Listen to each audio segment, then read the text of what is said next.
and welcome to That 80-20 Girl podcast. I'm your host, Ruchika, and thank you for joining me this week to hang out. Today's episode is Journaling 101, your ultimate starter kit. Here we are diving into one of my favorite ways to cultivate mindfulness and reduce stress. Whether you're a seasoned writer or someone who's never put pen to paper, journaling can be a transformative practice that helps you connect with your thoughts, emotions, and experiences. In this episode, we'll explore a comprehensive starter kit for journaling, covering everything from choosing the right materials to setting up a cozy writing space that invites mindfulness and creativity.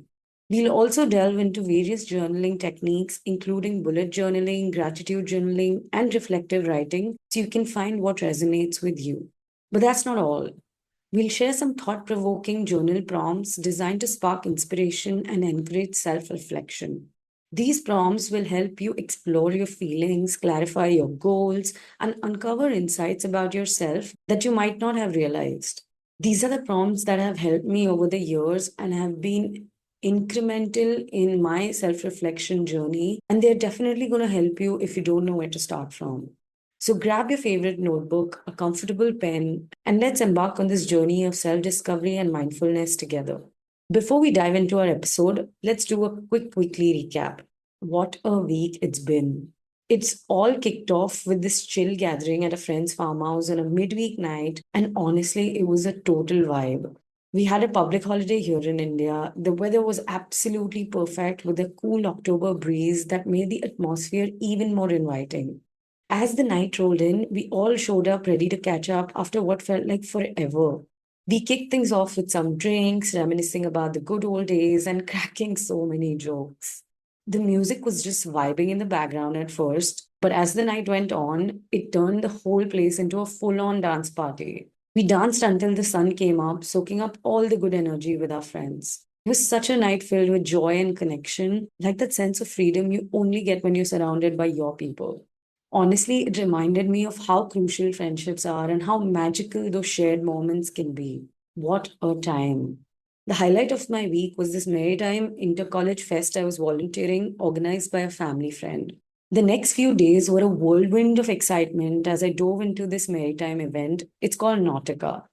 This year marked the fifth edition of this amazing inter-college fest where marine colleges from all over India come together to compete in various activities, culminating in one team taking home the championship title.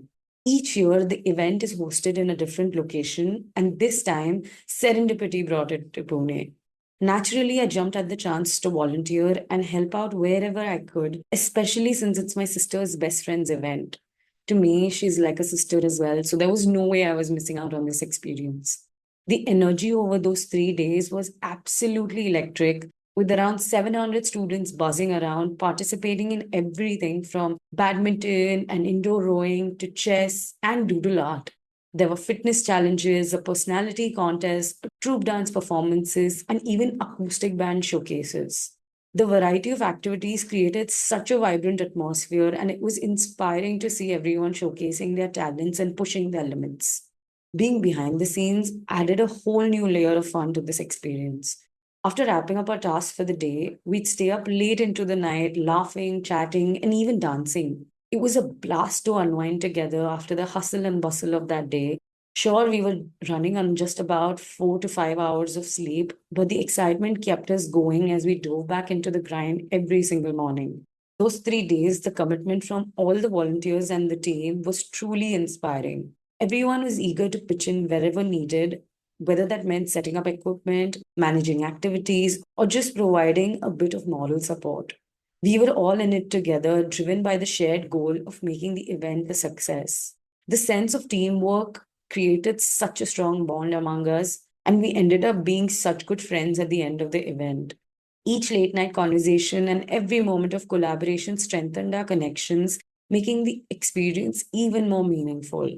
This was my first time attending and helping out, and it turned out to be one of those core memories that you cherish. And I was so grateful to be a part of it. Another highlight of my week was the show called Nobody Wants This. Yes, of course, I'm sure everybody knows about it since everybody is going nuts over that show. After returning from the event, I was totally beat and completely exhausted. I had managed only 12 hours of sleep over those 3 days, Saturday turning into a total recovery day for me. I just spent most of that time sleeping, only waking up for meals. Rowan went out with his friends, but I had zero energy and social battery right there. So I decided to stay in and binge watch the show. Everyone seems to be raving about it right now, so I had to get on that bandwagon. What a show! The premise of that show is as simple as the title makes it sound. Noah, a junior rabbi, and Bell, a podcasting shiksa. It's this Yiddish insult that essentially means a hot blonde non Jew. They meet at a dinner party. They are immediately drawn to each other, but nobody wants them to be together. It's such a rare example of a healthy relationship on screen that I put on the first episode after my group chat with my cousins and friends, which was blowing up right there, where everybody was obsessed and I was hooked. So I kicked things off after breakfast on Sunday morning. I cozied up and powered through 10 episodes of that show. I kid you not, I ended up staying in bed all day. I ordered Chinese takeout for lunch and then another round of Chinese takeout for dinner. Honestly, it's got to be one of my favorite self care Sundays in a while. I snuck in a few naps, took a shower at some point, and indulged in my self care rituals like my chumpy and facials, all while repeatedly diving back into the show. The show is millennial magic in the best possible way. It was a perfect way to recharge, and what a Sunday it was. Now for my word of the week. My word of the week, rightly so, is wholesome. It really felt that deep sense of connection and importance of self care at the same time. It was packed with laughter and good vibes this whole week, and being around my friends brought this warm, fuzzy feeling to my heart. I was surrounded by an amazing community that reminded me how vital it is to share experiences and enjoy each other's company. Even with all the hustle and the excitement, I made sure to carve out some time to chill and reflect, recharging with the activities that always end up bringing me joy. Finding that balance between socializing and downtime right there created this vibe of contentment that was so fulfilling. Overall, it was truly just a perfect mix of meaningful moments and cozy self care, making it one of those weeks that really hit different in the best possible way. This week was just so wholesome for me, and I'm still reeling in that feeling. Now, let's get into our episode. So, what is journaling? For me, journaling is this incredible practice of putting my thoughts, feelings, and experiences down on paper. It's like having this conversation with myself, allowing me to process my emotions, reflect on my day, and really clarify my goals. I've been doing this easily for 5 years now, and I found that it is such a great form of self care for me. It helps me reduce stress and boost mindfulness. It just helps me get through whatever is going on in my life. Whether I'm jotting down a few sentences about my day or diving deeper into my feelings, it's become a valuable tool for my personal growth and mental clarity as well. It's a space where I can truly be myself and explore what's on my mind. Studies have shown that if something is bothering you and you take some time to write about it, there's a whole host of benefits. It's associated with improvements in physical health, improvements in immune function, markers of mental health, and improvements in working memory for that matter. So, here is a starter kit for journaling. Let's see what all you need. The very first thing is as easy as it gets. You need a notebook, a notes app, or any digital medium. Select a medium that speaks to you. It might be a traditional line notebook, a bullet journal, or a digital app if typing is more your style. I don't like to journal digitally, so I always end up using notebooks, but I also make all my lists and to dos on my notes app. So I'm both a physical and digital girly. Ultimately, go with whatever you're most drawn to. Next one is pen or pencil, of course. Choose a writing instrument that feels just right in your hand. It could be a smooth gel pen, which I love, an elegant fountain pen, or a classic pencil. Personally, I love romanticizing this experience by alternating between a sleek blue or black gel pen, and when I have a bit more time, I'll bring in other colorful pens to elevate the whole vibe. It really adds a creative touch to my journaling session, and it's just therapeutic for me. Next, you need a quiet space. Set up a specific area where you can write without interruptions, which is key. This could be a cozy nook in your home, a serene park, or a cafe. Personally, I love to light my favorite candle, brew a cup of my go to tea or matcha, then settle down either in my study room or in my patio surrounded by my plants. This whole atmosphere really sets the tone for me, helping me feel calmer and really dive into my journaling. Next one is time. Set aside specific times for your journaling, whether it's in the morning to set your intentions for the day or at night to reflect on your experiences. Consistency is key. I do my 5-minute gratitude journaling every morning, but I also go to my evening journaling when I'm done with my day and I have more time to do it. Last one is prompts. Keep a list of journal prompts handy to help kickstart your writing when you're unsure where to begin. I'll share some of my prompts later in the episode and also different resources for the best prompts I've found if you want help in getting started. Next are some journaling techniques to help you understand which may suit you and the one you might feel drawn to. First one is gratitude journaling. Each day, jot down 5 things you're grateful for. This practice helps shift your focus to the positive aspects of your life and how. I've been doing this every single morning, whether I'm at home or on vacation, in the midst of a hectic workday, or even when I'm just feeling overwhelmed. No matter the circumstances, taking a moment to reflect on what I've been thankful for always ends up lifting my spirits and it just grounds me. It reminds me to find joy in everyday moments. I've been doing this for years now and I wouldn't change it for the world. Next journaling technique is stream of consciousness. Set a timer for 10 or 15 minutes and let your thoughts flow freely without stressing about grammar or structure. This technique is a great way to tap into your feelings and ideas you might not have realized were lurking beneath the surface. I often turn to this method on tough days when I just need to pour out my thoughts. It really brings clarity to my mind, and honestly, it just makes me feel so much lighter. The third technique is bullet journaling. This method combines journaling with organization. I absolutely love it, and I do this on my notes app every single day. Using bullet points for lists, tasks, and daily logs, along with creative elements like doodles, trackers, tables, calendars. This is the one which my notes app is filled with in my phone. And since it's on the cloud, I can access it anytime on my phone or my laptop. Yes, we're all sucked into the Apple ecosystem, aren't we? The fourth type of journaling is reflective journaling. At the end of the day or week, take some time to reflect on your experiences. Ask yourself what went well and what could have been done better. This technique promotes peak self awareness and growth. Personally, I like to extend this practice to the end of each month as well as the end of the year. It's an absolute meaningful ritual for me and a non negotiable where I look back on the past weeks and months, right there celebrating my achievements while also identifying areas of improvement. This reflection allows me to set intentions for the coming month or year, helping me approach new challenges with clarity and purpose. It's a wonderful way to check in with myself, recognize my progress, and ensure I'm staying aligned with my goals and values that I set for myself. For all the type A girlies like me, even 10 minutes of expressive writing or a quick recording of your feelings is our chance to take a breather and learn more about ourselves. The next type of journaling is dream journaling. I don't do this as much because I don't know, I have phases where I get dreams or I don't get dreams, most of which I don't get dreams. So I don't really do it, but I know people who swear by it. They keep a journal next to their bed and jot down their dreams as soon as they wake up. This can actually provide insights into your subconscious mind and help you explore your feelings. Next one is vision boarding. This is honestly one of my favorite ways to journal.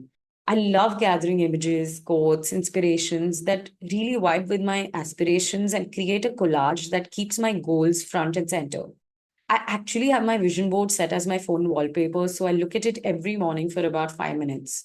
It's wild how many of those things have already come true.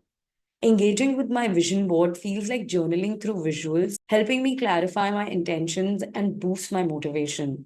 It just lets me focus on my goals while tracking my progress all at the same time. And it's such a motivating factor to see them come true even when you don't envisage it. I kid you not that I had set a podcast picture on my vision board earlier this May, even when I had not started this podcast, and it had come true by August. And this is what I mean. It's such a powerful tool for manifestation. It's such a super dynamic part of my personal growth journey. The last journaling technique is travel journaling. I used to do this so much, and I don't do it for every single trip, but I do it for the ones I absolutely want to document, where I don't really use my phone as much, but I want to basically encapsulate my feelings. So I do this type of journaling for those trips. It's all about capturing those adventures, experiences, and reflections while you're exploring those places. Honestly, it's such a cool way to document not just the sights you see, but also the feelings you experience along the way. I love jotting down little anecdotes, sketching out moments that stand out, and even sticking some ticket stubs, postcards. I mean, I am a Pinterest girly, so and it's just like a fun creative outlet for the artist in me as well. It's like creating a personalized scrapbook of my travels. And when I look back at it later, it just brings back all those amazing moments. Thus, that travel experience just feels way more meaningful. It's not just about where I went, it ends up becoming how those places changed me and the stories that I carry with me. Now, here are some key aspects of journaling to keep in mind.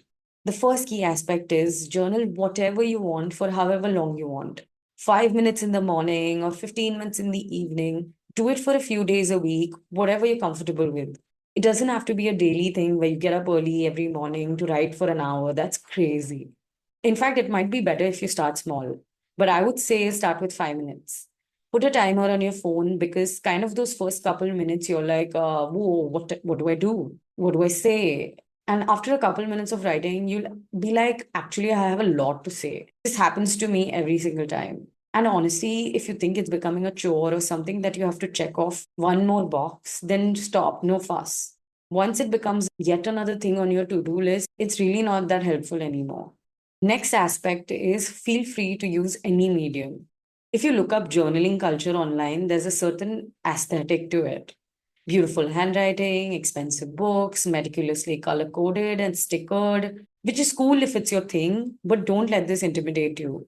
You can use a dirty napkin and a crayon or your phone, even. Like I said before, you don't even really have to write. I have friends who don't like writing, so they just record a voice memo of how they're feeling. I have read so many studies where they say the most important part of journaling is taking the pictures in your head and turning them into a language however you see fit. It forces a certain kind of structure or organization because you're using language. So feel free to use any medium. Next aspect of journaling is write about anything and let it take you anywhere. Now, this can get hard. Getting started can be intimidating and overwhelming. The key here to unpacking any issue is letting your feelings take over and just put them out there. Sit down and explore your deepest thoughts and feelings about any issue. I do this so many times when I'm feeling stuck or when I'm like not sure where I want to go or however I'm feeling, I'll just like write it out. You can literally write about the same topic every day or write about something different every day. The only rule is once you start writing, write continuously. This is for you and you alone, so you can be as free as you like, no judgments there. Lastly, come to journaling looking for reflections, not solutions. This is absolutely key, and I can't stress enough on this. A journal isn't a friend or a therapist. It's not going to fix your problems, but it will help you find out more about yourself for sure. I guess it took me a while to understand this because initially that's what I was trying to go for, and it just didn't feel right. I just go in now with the expectation of let's see what happens. Maybe I could learn something about this, or maybe I'll learn to deal better with this. It's kind of like you're in a new town and you see a street that looks interesting. The best way to approach it is I'll go down the street and see what I find. But if you're going to say you're going to look for shoes size 7.5 and nothing else, you're going to miss every single thing on that street. So definitely look for reflections and get to know more about yourself. Now, let's go on to where you can find great journal prompts and what has helped me over the years. You can find them in several places, but these are the ones I gravitate towards. First one is books. There are many journals and self help books specifically dedicated to prompts. Look for titles focused on journaling or personal growth. Some books that I absolutely love are The Artist's Way by Julia Cameron, The 5 Minute Journal by Alex Econ and UJ Ramdas, The Bullet Journal Method by Ryder Carroll, and Let It Out, A Journey Through Journaling by Katie Delbout. The next resource which I love is websites and blogs. They often share a list of journaling prompts. You can search for themes that resonate with you, like gratitude, self discovery, or creativity. The third place to look for journaling prompts is social media, of course. Platforms like Instagram and Pinterest are packed with journaling communities that share prompts all the time. I just often search for hashtags like journaling prompts, and I really love what I find on Pinterest. It's a treasure trove of journaling ideas. The next place, which I love, is, of course, apps. There's so many free apps out there that give you daily journal prompts. The popular ones, which I love, are Day One and Jour. They give you fresh ideas right at your fingertips. The last place where I absolutely love looking at journal prompts is podcasts. There are so many podcasts focused on mental health and journal prompts, and they share exercises during their episodes of personal growth as well. The Journal with Julie and the Self Discovery podcast are my go to podcasts for journal prompts. Lastly, here are some of my go to journal prompts that I've compiled, which I pull from all of these sources, and I keep coming back to them whenever I need clarity or I just want to let it all out. They seriously never fail me. So, the first journal prompt that I love is list 5 things that bring me joy. How can I incorporate more of these into my daily life? If I could change one thing about my current life, what would it be and why? Another great one is what is something I am most grateful for? This is something I do every single day. This has honestly changed my life. Another great one is reflect on a challenge I faced recently. What did I learn from it and how did it help me grow? The next one is an absolutely must one. What is one thing I could do this week to prioritize my well being? The next one is if there was something I could tell my younger self, what would that be? Another one, which is so introspective, is what do I feel like in my life is missing for me to smile more? This next one is peak self love. What are the 3 strengths I admire in myself and how do they manifest in my daily life? Another great self love one is if I could describe myself in 3 words, what would they be and why? Next one is what do I need more of in my life right now? That can be joy, connection, peace, anything you want it to be. Another one, which I do at the end of every week, is what did I learn about myself this week? It just tells me how I have been that week. It's just a fun way to relieve and vent out all of that, whether good or bad. Next one is how do I want to feel today? What actions can I take to embody that feeling? This is something I do a lot of times in the morning to envision how I want my day to look like. So when I have a big day, or even when I have like a mundane day, it just sets the tone of things to add that would bring me joy, even if I'm not planned on it. And the next last one is what are my thoughts and feelings about a specific situation or relationship in my life? This helps me deal with the hardest situations or with the situation I'm having with a specific relationship who's close to me and I want to pour into them and or maybe just tackle that situation better. So all of these prompts help me explore different aspects of myself, leading to deeper understanding of myself and personal growth time and time again.